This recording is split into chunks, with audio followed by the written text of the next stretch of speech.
Amoy taong maghapon yung vinegar.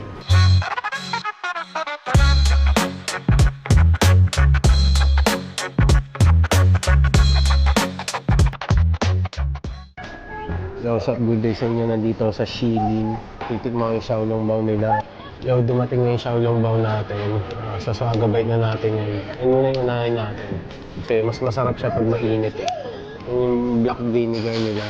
Wala na amoy ko kanina, medyo sauce muna. Amoy taong maghapon yung vinegar. Okay, tara, sagabay natin to.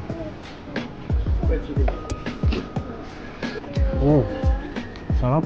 Medyo napaso na ako. Sarap talaga.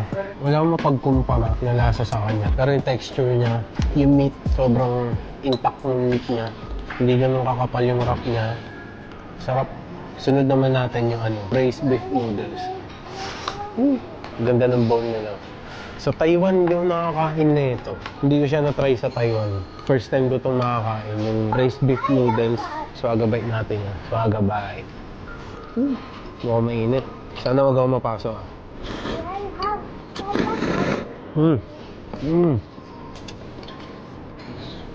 Ang sarap. Ang sarap yun. Yung noodles niya sakto-sakto.